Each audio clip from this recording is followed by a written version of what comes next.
You know what I mean? As silly as it sounds, I'm just going to go out there, be myself, and just effing send it. Taylor gets it off, and a boomer. Fourth round, the Ray Guy Award winner is Tory Taylor. He's got a boot. Pressure, and the Rams did. Taylor with a big boot again. That is a 64-yard punt. Tory Taylor has been outstanding punting the ball. I think you're going to get an on-brand Aussie-style punt, end over end.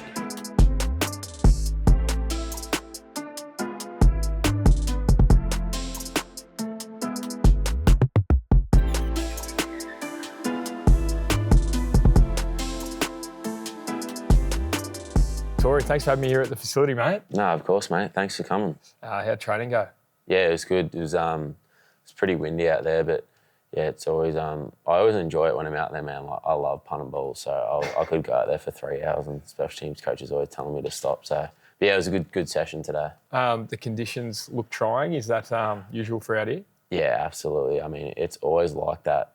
I mean, they call it the Windy City. I don't think they call it the Windy City because of the wind. I think it was something to do with politics, but it's a pretty fitting name because it's at least blowing like 10 to 15 miles an hour every day, so it certainly has its challenges. Well, we noticed that walking through the city today. So yeah. Mate, an unconventional path to get here. I'm looking forward to getting into that. So yeah. Can you let us know where it all started back home? Well, I played my junior footy at Mount Eliza Junior Football Club down Mornington Peninsula way. I was born and raised in Mount Eliza in Frankston South. So, yeah, started there and played until I think I was 14 or so. And then I quit for probably 4 or 5 years just because I wasn't really enjoying it. In fact, I hated playing footy.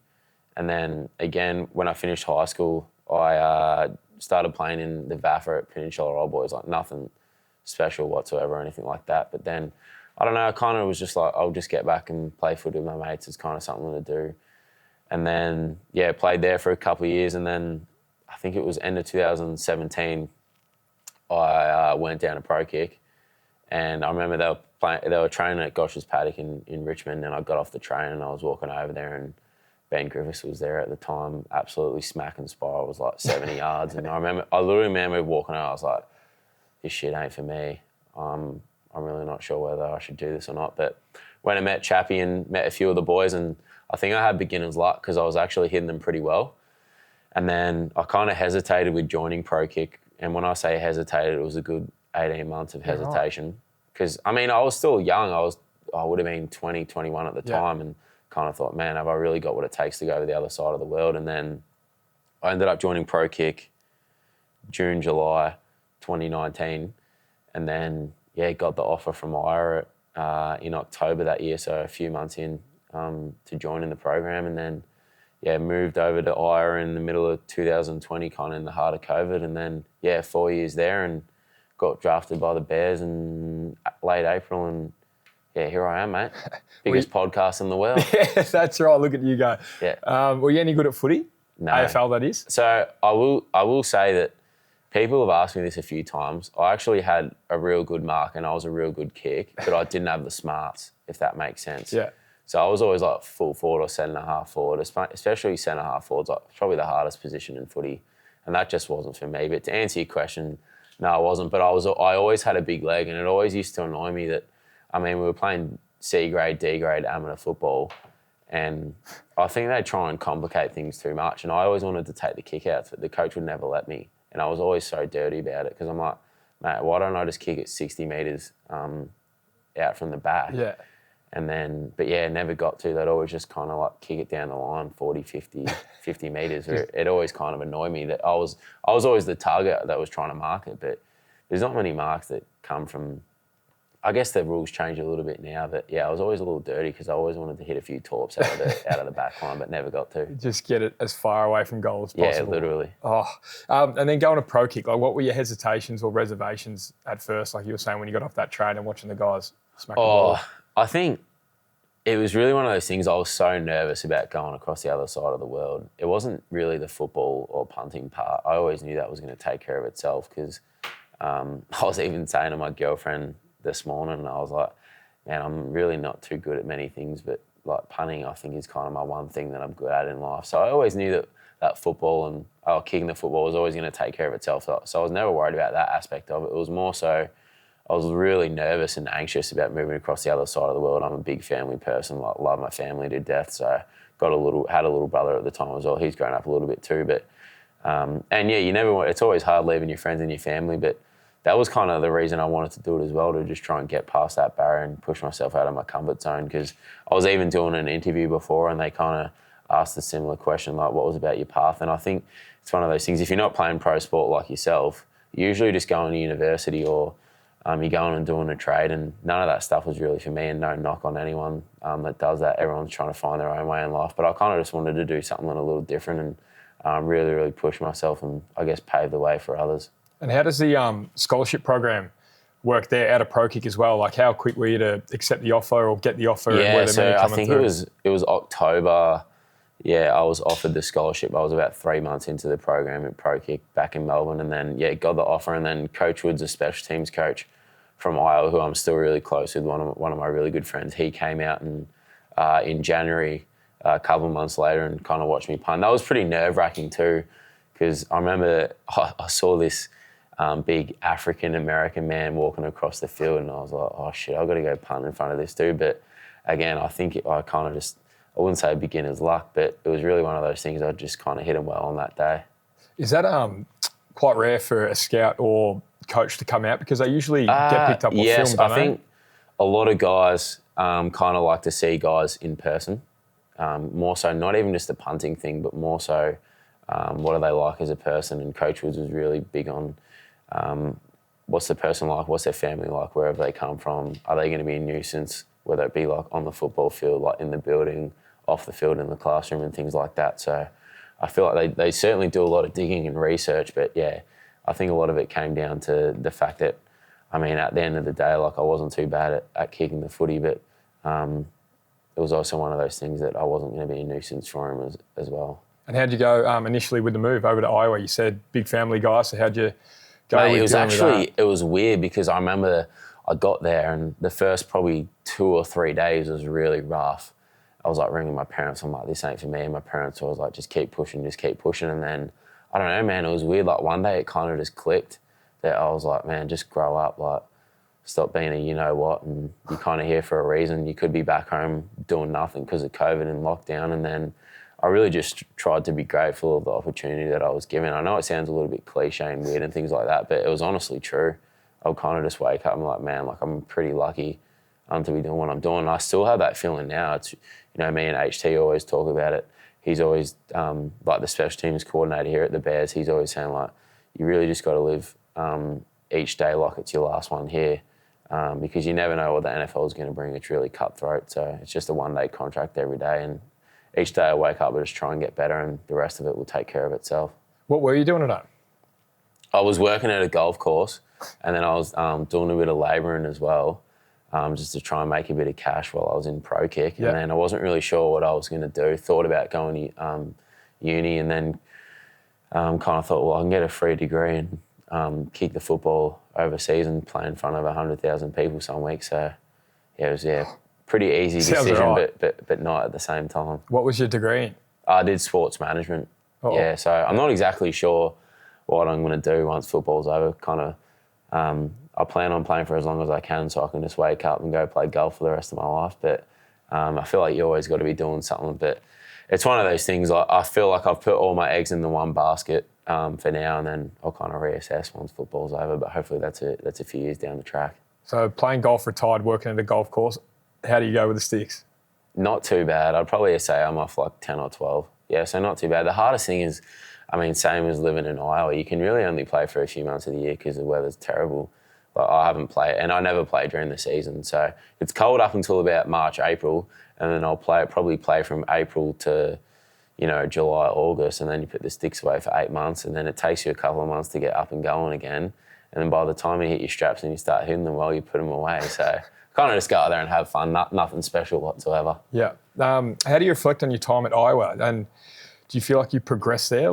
Oh, absolutely, man. And I think, to me, there's no such thing as, like when people say they're self-made, I just think that's the biggest load of crap ever. And I owe a lot of people a lot of credit for that. And I get that I was the one that was out there kicking the ball at the end of the day, but I think Coach Woods really helped me a lot. And probably my first year, mate, I honestly just went out there and caught the ball and kicked it as far and high as I can. Didn't think about anything else. And to a degree, that probably helped me. But then I remember we had like end of season review, probably similar to what you guys have. You know, you got a one-on-one with your coach, and he kind of just said, he's like, man, you're really talented. You've certainly got what it takes, but it's really just whether you want to do what it takes.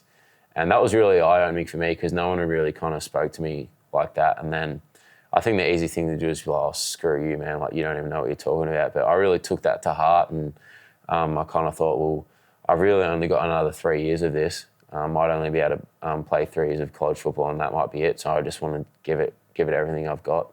So I think they really helped me. And, you know, I was no offensive powerhouse or anything like that. So I was certainly out there punting a lot. Yeah, I was pretty busy kicking the footy out there for sure. So with hearing that back from a coach, and obviously you've got to where you've got to now, what are those things that, those next 3 years, so doing what it actually takes to make it, what did you change? Well, so my first year, my freshman year at Iowa, I actually only kicked end-over-end punts. So I think I had 40 punts because it was a shortened season, and 39 of them were end-over-end. I hit one spiral. So, and to be able to transition to the next level, you got to be able to hit a big hang-time spiral punt. And I remember my first year at Iowa, I absolutely killed it. Like, I found it like real easy, to be honest. Yeah. I mean, I was kind of just going out there and hitting drop punts, which I could do in my sleep. So I was never really that nervous for games or anything like that. But I remember the first time I had to go out there and hit an open field spiral, and I'd never been so nervous in my life. And then kind of hit, like, I think it was a 42, 43 yard fair catch. So I was like, oh, phew. And then I kind of just accumulated over time. Like my second year, I think I hit 16, 17 open field spiral punts, and then next year hit a lot more. And then last year, it was almost every punt. I kind of wanted to go out there and showcase that I can hit the big ball. And also like even going to the combine and things like that, I think a few coaches were a bit surprised that I could do that. So I probably wish I hit a few more the first couple of years, but I mean, it all worked out in the end for sure. What kicks do you kick now? I kick both. I mean, a lot of the NFLs are you've got to be able to hit that open field spiral, so I certainly kick a lot of those. And I feel like you kind of really got to make the most of it while the weather's nice earlier in the year. So I like to send them down there for sure. Get them out. Well, you definitely did that on the weekend with, absolutely. With the numbers. Yeah, not too bad. How does a kick differentiate? Because I've had a kick, I've had a punt. Yeah. And I'm so bad. Like, let's say I can kick a footy 50 metres. I tried yesterday, had a kick of it. Yeah. 30 metres. Like, I just couldn't get onto it because I'm trying to... Yeah, it's just so different because the sweet spot's a lot smaller. You know, I feel like there's when you're kicking an Aussie rules ball, you can be a little bit more natural. There's not a whole lot of technique to it. But with the American football, the sweet spot is so much smaller, and there's more of a technical aspect to it as well. But my biggest thing when I go out there is just still trying to keep that natural athlete that kind of just goes out there and pretends it's like an Aussie football field, you know what I mean? But there's still a lot of technique to it as well, for sure. Yeah. Now, we'll get into NFL life, mate. So the start of your last year at Iowa, was it I'm hopeful of getting drafted, I will get drafted, I might get drafted, and how does that season eventuate? Oh, I think it's one of those things, nothing was ever really guaranteed, and I think it was probably one of those things that, you know, it was almost the elephant in the room, to be honest, was you never want to look too far ahead, but also that's what you're striving to get to as well. But I really kind of just took it one day at a time and one game at a time. And first game of the season was absolutely... it wasn't horrendous. I had good numbers, but didn't hit the ball how I wanted to.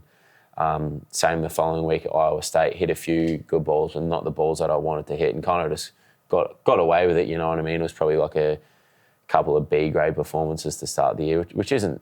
It's not the worst, but it certainly wasn't what I was capable of. And then I remember Coach Woods, who I owe a lot of credit, he really just said to me one day after practice, he's like, man, you're the best in the world that I've ever seen. He's like, just go out there and do your thing, and all you got to do is be yourself. And I think that's one thing that I wasn't doing the first couple of weeks. And then after that, I really kind of just hit my straps, and I really just enjoyed going out there. I was never nervous going out there. I was always just going out there to dominate the field, and I still got that mindset now too. Well, Coach Woods, was it? Yeah. That must be pretty powerful. Yeah, Coach saying something like it was that. pretty cool. We've seen a lot. Yeah, and I owe Coach Woods a lot of credit. You know, he's helped me a lot with punting. I mean, a lot of coaches don't know everything about punting or kicking the football, but he kind of did his research, and he almost knew me better than I knew myself as well. So But he just helped me with a lot of off-the-field stuff. And I think it's more so you spend so much time on your body and the physical attributes of kicking a footy, but this is really more of a mental game. So that's one thing that I try to improve on a lot as well. And he really helped me with that, I'm not afraid to say it. I would see the sports psych at IRA as well, and she helped me a lot. And even Andy here, the mental performance coach. So I really can't tell guys enough to really just go out there and push yourself, because I feel like you're really only adding value to yourself by doing the extras. And I even watched a video last week of Erling Haaland. I mean, he's one of the best in the world, and he was talking about how he spends so much time talking to those people. So I feel like that's really elevated my game as well. Whether you can touch on some of the stuff that you talk about with them, like what sort of stuff that gets you up? Is it like visualization, empowerment? It's more so not like visualization. It's more so just like my thought process when I go out on the field, if that makes sense. Yep. And I think one thing that I probably didn't do so well early in my career was I kind of just like waltzed on out there. I was like, yeah, this is easy. Like I'll kick a ball. But then it's more so like how to deal with pressure and things like that. And a lot of it really just comes back to, as simple as it sounds, was me just being myself.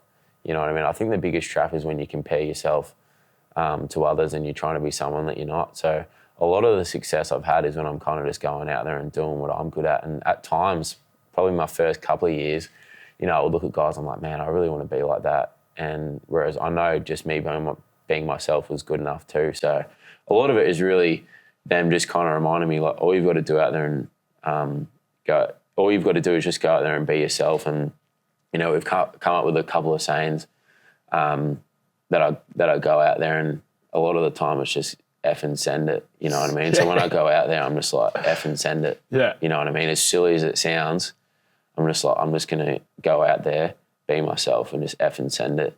Well, you're definitely doing that. Yeah, not too bad. Yeah, no, you're doing well, mate. You've seen the Hard Knocks footage, draft night. Where were you? What were you doing? So I was actually, I was back in Iowa City, had my parents and my little brother came out, had my missus there, a few of my mates were there from all over the country as well. So one of my mates from Australia came over. So, yeah, that was pretty cool. And, yeah, it's crazy how it all works out, mate. I was talking to one coach from another team, and then I'm getting a phone call, and I said, oh, hang on, coach, I'll give you a call back. And it happened to be my agent at the time, and he's pushing such and such hard. Like, have you heard anything? I said, I was just on the phone to such and such. And then I said, hang on, Bruce, I'm getting a call. And then I saw that it was an Illinois number. And I knew Illinois were picking because my missus is from Chicago, like literally 20 minutes from here. So she was nagging me about it all day, saying, I hope you go to Chicago. And I was like, we got to wait and see, because they only got 4 picks. But I know people don't believe me when I say this, but this was actually the one team I wanted to come to, because it was 3 hours from Iowa City. My missus is here, and I feel like they're really building something special for sure. And, I mean, Chicago fans are pretty similar to Iowa fans. They're all diehard. So, yeah, when I got that call, it was an Illinois number. I was like, no way. Is it really happening? And then as soon as it said, this call is being monitored for whatever purposes, I was kind of like, wow, this is legit. And then Shive's one of the head scouts here. He started talking, and I was like, man, yeah, it was a pretty surreal experience. And more so just having the people there that were close to me as well to kind of enjoy that day. So, yeah, it was probably one of the best days I've ever had in my life for sure. In fact, it definitely is. Well, it seems like a perfect storm, as you said, with your missus from here. Is she far from here or in town? 20 minutes, just in Winnetka. Oh, perfect. Yeah, just down the highway. So she's still in Iowa? Yeah, she's still in Iowa. Yeah, still starting out there. Yeah. Did you think you would go that high? So obviously 4th round, that's a fair risk, but it hasn't turned out to be a risk now. It seems to be paid off. I actually thought I may have gone a little bit higher to a couple other teams, and it was weird. Had you asked me in February, I would have been like, yeah, man, like I'm feeling good. Like I know I'll get drafted pretty high. But at the same time, it's always in the back of your mind that nothing's ever guaranteed. I mean, it's the NFL. You trading picks away. You're trading players away, you're getting picks, blah, blah, blah. So nothing's ever set in stone. But I remember I went to the combine, did really well at the combine, had a great combine, was really happy with my performance, feel like I did everything I could. And then I was like, you know what? If I don't get taken, I know that I've given everything I can. Like I've been good out on the field in games when it counts. I was good at the Senior Bowl. I was great at the combine. I know I've done what I've needed to do. But then it was probably March when free agency hits or whatever it is like that, and punters were getting cut, punters were getting traded, punters were signing big deals at certain teams. You know, you're trying to run the numbers. You're like, man, like, who's even going to take a punter? I knew there was a few teams that were looking, but, you know, the Bears, they drafted a punter only, I think, 2 or 3 years ago. So it was like, are they really going to pull the trigger on someone else? And then, you know, another team, they drafted a punter last year. They're ringing me saying, hey, we're thinking of taking you, blah, blah, blah. And then a team on the day even said, like, hey, man, like, really like what you've done. We'll be talking to you later if you know what I mean. And then, got the call from the Bears before all those teams. So, just really grateful to be here. Yeah, it worked out pretty nicely. And I remember I was like pick 122. The first thing I thought of was like, man, that's probably a pretty nice signing bonus. So not that it's all about money or anything like that, but I was like, man, that's got to be pretty nice. Are you able to disclose those?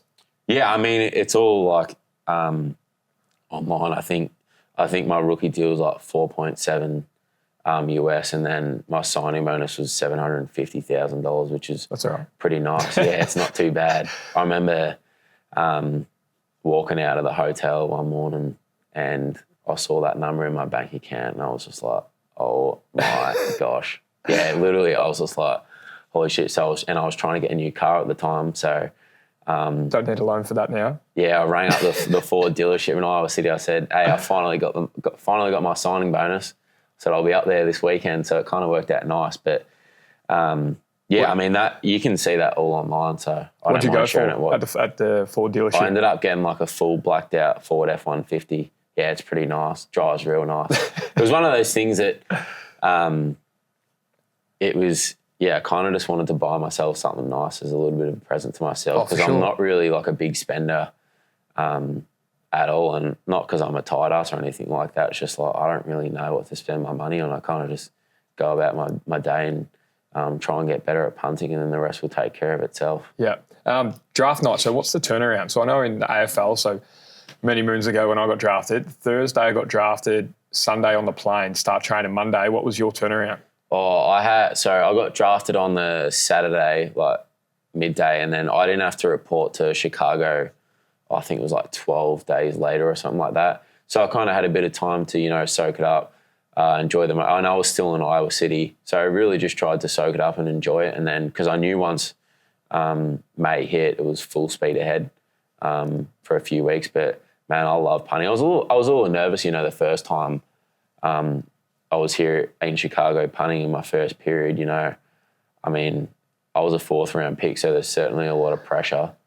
And I think a few people were like, oh man, this guy better be worth it. But yeah, managed to string a few good days together early on. So I feel like that helped settle the nerves for sure. Yeah, and so obviously coming into the big leagues, the big house, did anything hit you in the face straight up, like the scheduling or just how good everyone is, man. Like people ask me, oh, what's the difference between the college and the NFL? And there's literally, like, it's 2 completely different games. And that's no disrespect to college or anything like that, because they're still great players, but there's just like absolutely zero comparison. Like the NFL is just so much better. I mean, like even the lesser players in the NFL, like guys who even got cut back in August, I mean, they would go and absolutely dominate in college teams. I mean, they did it their whole careers, you know what I mean? So I think it just kind of shows that the best of the best are out there. Like the 46 or whatever is on game day, like they're 46 of the best players in the world doing their thing. So you kind of gain an appreciation for the sport really in general just because of that. What about the day-to-day as opposed to college here, like scheduling, all those sorts of things? Like college was a lot earlier, man. Like, I remember like Monday morning I'd be waking up at 4:30.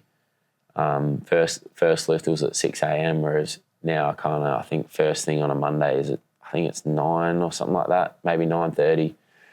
And then we got Tuesdays off, and then Wednesday is 8 till probably, 4 or so or something like that. So you're here, but you got a lot of breaks and things like that in between. And us specialists, like the kicker, punter and stuff, we don't meet as much as others. So we spend a lot of time in like the sauna or hot tub, or, you know, getting a lift in, or playing ping pong, or Cairo, the kicky's always playing FIFA or doing something. So there's a couple of hours spent where we get to kind of like chill out, but still make the most of it for sure. But I love it, man. Like, absolutely love it. Well, I saw that walking through the facility before. Saw a lot of guys playing Madden in there. You've got the cafe, whole snack bar. I'm sure that's you literally like everything. I mean, we kind of spoke about it an hour ago or so. They got to keep you here. Well, I mean, they don't have to. Like, you certainly got a choice, but they've got everything here, everything you can possibly need. So they certainly look after you for sure. Who have you clicked with since coming here? I mean, I think the easy answer is probably like Cairo, the kicker, and, Scott Taylor, the long snapper, Pat Scales, who's unfortunately injured at the moment on IR. But, yeah, certainly those guys. I mean, when you spend kind of 6 or 7 hours of the day with the same guys, you kind of build pretty strong relationships. But we're all pretty relaxed guys, but we all go out there and do our thing on a Sunday for sure. What's with your skill set and position being so specific, how do you prep? Like, what sort of stuff do you look at? Oh, dude, I'm like the biggest like OCD routine guy you'll meet. I mean, it's pretty crazy at times, and sometimes I feel like I'm going a little bit too crazy. But I'll go probably spend 20 minutes in the weight room, like warming up, going through my active stretching routine and just making sure that I'm getting my body right. And then I'll do like my 10 one-step spiral punts, and then I'll hit another 15, 20 open fields, and then I'll hit a few going in like rugby punts or pooch-runs we call them. And, I'm kind of ready to go, man. But like, I love punting. But, yeah, early on the special teams coach was kind of like, man, you got to settle down a bit. But I was like, nah, man, like this is my job now. This is my shit. Because at Iowa, they wouldn't let me hit as many as I wanted to, and it kind of grinded my gears a little bit. That's one thing that I wish I could change, but can't now. But, yeah, HT, the special teams coach, and Polk as well, the assistant, they're really good. And they kind of know if I'm hitting too many, they'll pull it back, and I'll be like, yeah, I totally agree. But there's kind of a happy medium.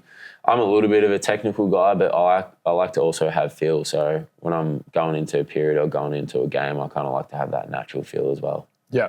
Now, out of training, are there any guys that since you've got in the facility and watch them train that you just stand back and go, holy shit? Yeah. I mean, take your pick, man. Most I mean, it's more like, I don't know whether people know, but like Montez Sweat is like 6'7" or whatever it is, like 260, 70 pounds, and looks like Hercules out there. But people won't even believe me when I say this, but you can go fact check it because it's on the internet. But he ran a 4.41. That's fast. Yeah, it's real fast. I mean, who would be the fastest player in the AFL? Oh, who do we have? Was Lewis Jetta? Yeah, he's probably running like a 4.4, 4.35 maybe. I mean, these guys just have elite speed, speed at their height. But, I mean, watching all the guys on defence, and then you got guys on offence like DJ Moore, who's just such a natural athlete. I mean, no wonder they pay him tens and tens of millions because he's out there making plays every week. And you got guys like Caleb as well who can make whatever throw and roam. And then you got guys like Jalen Johnson at corner who just ridiculously talented, but also incredible athletes as well. And, yeah, I think the one thing that I actually forget when I'm out on the field is like how much guys get paid. As weird as that sounds, as strange as that sounds, you're just like, man, this guy's probably worth like 60, 70 million. Like, that's crazy to think about. You know what I mean? Yeah. Well, that's what I was going to ask. Apart from the salaries, like coming in here, are there any pinch yourself moments, like where you kind of feel like you, even in a movie where, like, let's say you see celebrities or all those sorts of things? Yeah, I mean, Ashton Kutcher was at the game last week. I mean, we played the Chiefs at the Chiefs last preseason game, and even just like I was talking to Kelsey for a few minutes in the pre-game. I was like, man, this is pretty sweet. Like, walk past Mahomes, like Kyrie played at the Chiefs, the kicker, and he knows Mahomes pretty well. So he was talking to him for a bit, and I feel like it's one of those things that I never try to take for granted. But, yeah, there's certainly a few celebrities that roll through the building for sure. Through your time as a punter, have you had any mentors in the punt game? Yeah, probably I'd say Jason Baker, he's helped me a lot. He was a punter at Iowa in the early 2000s, and he played in the league for, I think, 12, 13 years for a range of different teams. But, yeah, I'd say him, and he's helped me a lot with the mental game as well. I mean, that's actually his job now. He kind of does a lot of leadership consulting work, so he's kind of given me a few tips along the way as well. So, yeah, I would definitely say him for sure. Since your time here, have you noticed the pickup in, well, let's say the interest levels in Australia, and since you've been over at Iowa, like how do you reckon the game's developing in Australia? I think it's one of those things. I haven't really been home when football season's been on, so it's really hard to tell. But I think more and more people are starting to grow the game within itself, and I guess like become fans in general. But I only really know, I guess through myself, like by guys personally messaging me who I've been mates with for quite a while. But I feel like there's still games on Monday mornings and things like that, isn't there? Yeah, and I'm in a bunch of groups where all the guys are getting up at 2:30 in the morning and just doing crying. Like fantasy and tipping and things like that, I'm sure. Yeah, sweating red zone in the morning and all the boys. It's the best. I love it. Oh, mate, we need to get punters into fantasy as well because you'd be first one picked as well. Probably not. No. Yeah, I don't know how they'd score that. Mate, anyway, that's all I've got for you. I really appreciate your time. Yeah, of course, mate. No, having us in here and got you on a good week as well. Yeah, absolutely. I was hoping that you guys got up as well because otherwise I reckon we would have got canned midweek. No, it would have been fine, mate. I mean, you can't, once it hits like Tuesday, Wednesday, you kind of just move on to the next. Like people kept congratulating me today for the special teams player of the week. I'm like, mate, that was last week. Moving on to the next, you know what I mean? Got a couple more. That would have been fine for sure. More than a couple more, I'm assuming, so. I'll wait and see, hopefully. Let's go. Good man, appreciate it. No, I appreciate it, mate. Thank you. Good work. Yeah, absolutely. Well done. That was awesome.